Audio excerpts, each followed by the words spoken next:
what is it that you've discovered? Well, Shane, what I discovered 34 years ago is miraculous, to say the least. And I was blessed with the gift that was given to me. And what I found out, there was 3 divine principles: divine mind, divine consciousness, and divine thought.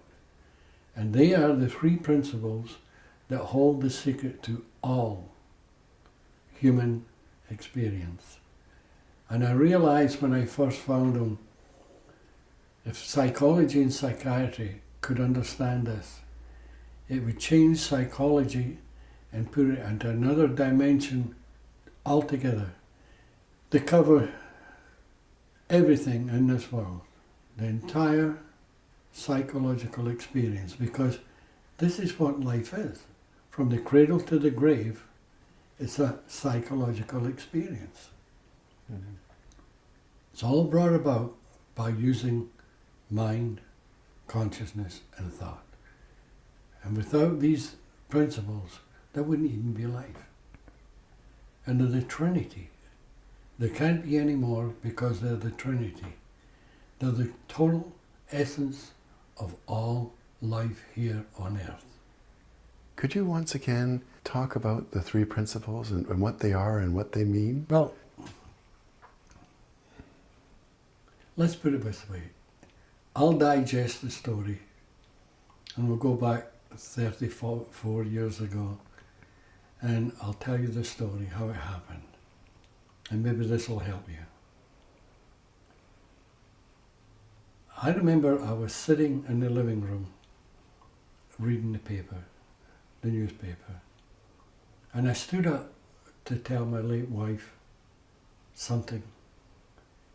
And instead, I looked out the picture window at the ocean, and it was like being sucked down a tunnel. Literally sucked down a tunnel. And all of a sudden, I was shrouded by white buzzing light.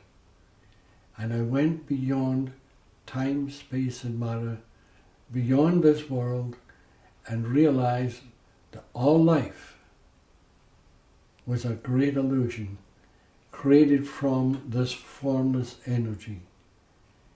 Then when I don't know how many seconds it took, but this light vanished, and I turned around and I started to cry. And I said to my late wife, I'm home, I'm free, I've made it, I've conquered this world. Now that was a very unusual thing for me to say. Well, that's what happened, but you can imagine Barbara's face. It was like I'd shot her. She thought I'd gone off my head. But since then, everything I said has become a fact. I know it sounds strange. As a matter of fact, when I first found this, 3 days later, I went back to my work. And unknown to me, I'd changed so much that nobody knew me. My voice was different, my face was different, the way I talked was different, the way I acted was different, and I never realized it.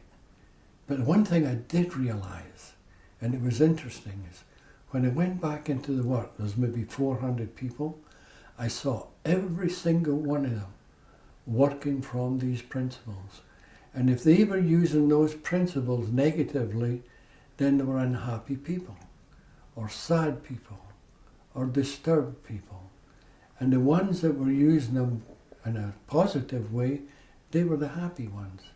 It's because those principles, how you use them, dictates your whole outcome in life.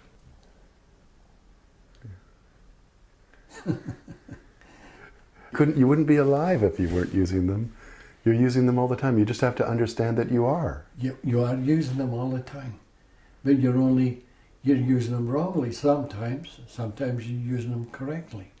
But if you know what they are, then you can go around and change your life. And why it happened to me, I have no idea. Because to be truthful with you, I was definitely most undeserving, but it did happen. And that's what you call self-realization. You realize how you are connected to this world. You realize what some people call the oneness of life. You realize that everything becomes from a divine, formless, spiritual energy before creation. And when this formless, divine energy takes form, we call it creation. Well, you go further, the whole world is an illusion. The second we leave our mother's womb, we start using those three principles, mind, conscious and thought, to see creation. The second we do that, we're into our intellect and we lose this wisdom that was deep in our soul before birth.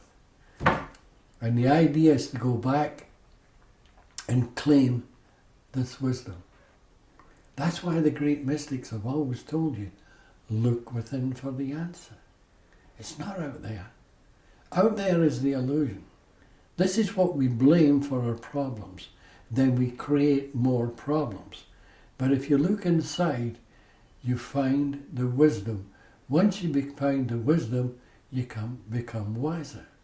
It's like we're helping business people. We don't know anything. I don't know anything about business. I'd never even try. I don't have to. If I'm trying to help a businessman, I would try and get him to find his own wisdom. Then when he finds it, he becomes a wise businessman. And that goes for any profession in the world. You're not telling them what to do, you're making them wiser. And this is what these three principles do. As I say, they're the trinity to all human experience here on earth. They're the essence, they're the lost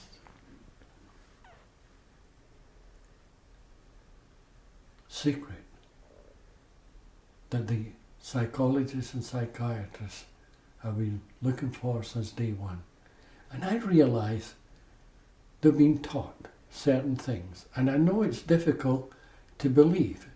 But you see, what they were taught was from the outside to go inside and make you better. And that's not it. The secret lies when you realize the wisdom you seek is inside, then you go outside and change it. And that's the difference. It's so simple, and yet it's so profound. And people think, well, I know all about mind, conscious and thought because intellectually I can see it. But that's not it. My pet parrot could say mind, conscious and thought, but the parrot wouldn't know anything about it.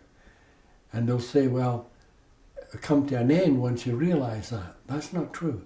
If you start talking about the principles, you could talk forever because they cover everything in this world. You could never come to the end of discussing the three principles. It'd go into psychology, psychiatry, philosophy, theosophy. It would go into mysticism. It would go into physics, neuroscience. It's got the ultimate answer. Now, I don't know anything about physics because I only had a grade 9 education.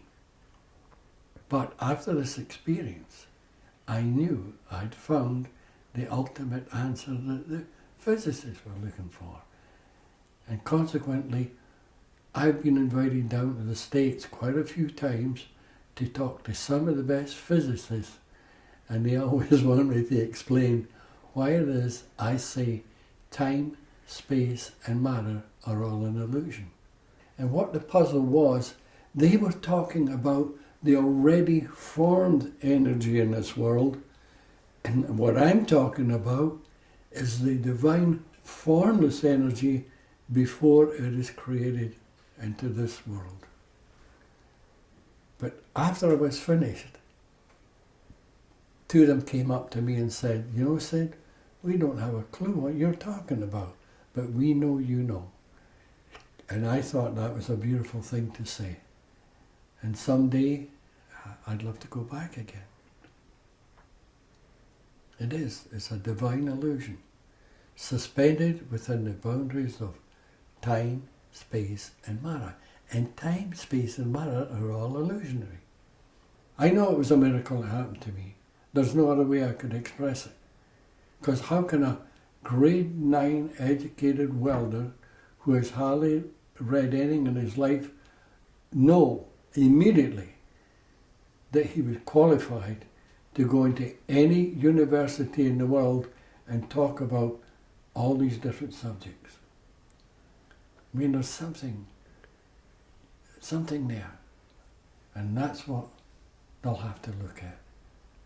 Because my time on this earth is limited. And I'd love to see it go out. My advice was to get a book or a tape, and you don't need anything else because you're getting it straight from the horse's mouth, so to speak. There's nobody contaminating it, telling you that there's 4 principles, 7 principles, or role play, or techniques. They're all from the intellect.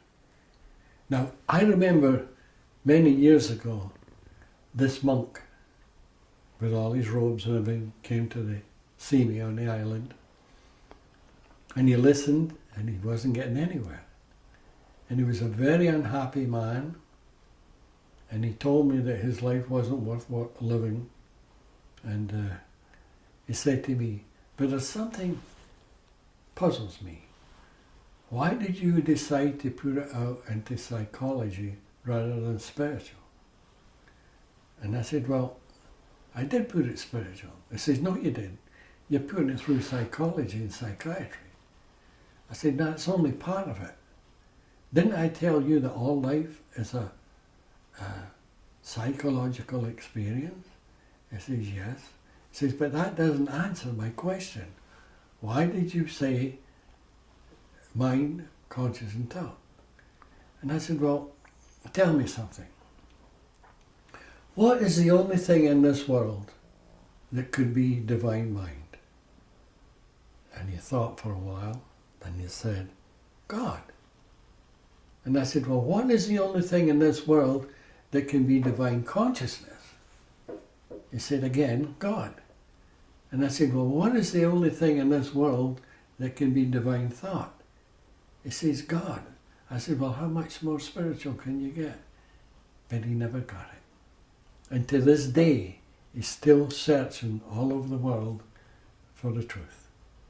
And here he was standing listening to it, and he didn't recognize it. But that's okay, because he wasn't ready. And people will say, well, what makes you ready? You make yourself ready. When you're ready, you will hear it. If you never get ready, you won't hear it. You might have to go to another lifetime and start all over again. But when you're ready, the truth will be there for you, no matter where you are. You know, see, people, they go to India and they search for truth. They go to China and search for truth. They go up the Himalayas and search for truth. They'll never find it. Never. You know where you find it? You look in the mirror and you say, aha, it lies inside. And once you see that, your search is finished. There's no place to search. I've had so-called enlightened people come to me, see many, many times to see me. And the second they got off that boat, I knew they weren't. You know why? Because they were enlightened, supposedly, but they were still searching for the truth outside.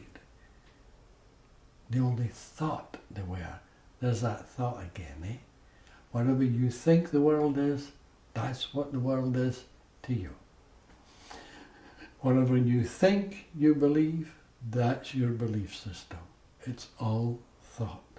If you think you're a sad person, you're going to be a sad person. If you think you're a happy person, you're going to be a happy person. The thought creates the deeds. How have you seen this philosophy of these principles reach out and change the world already? Or have changed thousands of people's lives. Personally, I've seen hundreds of people change before my eyes. People that were neurotic, psychotic, they were bulimic, anorexic, all different kinds of things. And I've seen them all change. And more than that, the beautiful thing is, it changed a lot of therapists throughout the world. And when they found this, they threw away all their old training, started to work with the principles, and they started to see miracles in their offices. They saw cures that they never thought possible. People who have been in therapy for many, many years and told by the psychiatrists and psychologists that they would never be mentally healthy. And quite often they go back to the therapist and say, I don't need you anymore. I just read this book, or I just listened to this man called Sydney Banks. And they'll say, that's impossible. And they want to give them more treatment, but they'll walk away. Do you know what's happened? Because they have jumped ahead of the therapist. And this is how powerful this is. And this is why I say, if the therapists of the world ever really start to take this, there'd be healings all over the world. I've been in a jail where there was 300 people, and every single one of them was carrying that book, The Enlightened Gardener. And I heard so many stories, it was unbelievable. I heard one story. Now this girl wasn't in jail, but I met her there because she's now a teacher. And her story was fantastic. When she was young, a young lady, she got abducted by a policeman. And she got tied up, she got raped, she got beaten. Now finally the police found them and she was released. But then she had to go for medical help for quite a few years. She was in and out of hospitals. She had every kind of treatment known to man. And she showed me a letter where the hospital sent her, signed by a psychiatrist, saying that she would never be mentally healthy and she'd need help all her life. Now when I walked into that jail, she came up to me and she hugged me and thanked me. And really I didn't even know what she was talking about. But then she told me the story. And I'll tell you something, it was unbelievable. And that lady now is so healthy that she's become a teacher. She teaches the 3 principles to other prisoners. And all those therapists that have changed, they've told me that what they were doing didn't work. And now they're thrilled. They love their work, whereas before they were all cracking up. They were all leaving their profession. But now they go to work and they love it because they know they're helping people. Now that's quite different. That's really quite different. Maybe one last thing was, what's your hope for humanity? What's your hope for the world? Well, my hope for humanity is that the level of consciousness rises. See, nobody can change this world. I've said many times, for the world to change, the consciousness of humanity has to be elevated. Because right now, the conscious state of the world is in a deplorable condition. And this is why there's wars, atrocities, killings, etc., etc. And it's going to get worse. Believe me, it's going to get worse. Unless the consciousness rises. And I've had therapists that will argue with me and say, hey, Sid, just a minute. We've had conscious raising seminars for years and they don't work. No, they didn't. They weren't raising the consciousness. They were telling you what you do with your consciousness. And if you ever realize the difference between what you do with it and the true nature of consciousness, then that elevates you, your consciousness. Then when you look out into the world, it looks different. And that's what people have to do in mass, is lift their level of consciousness, they look outside and see a different world, then their world will change.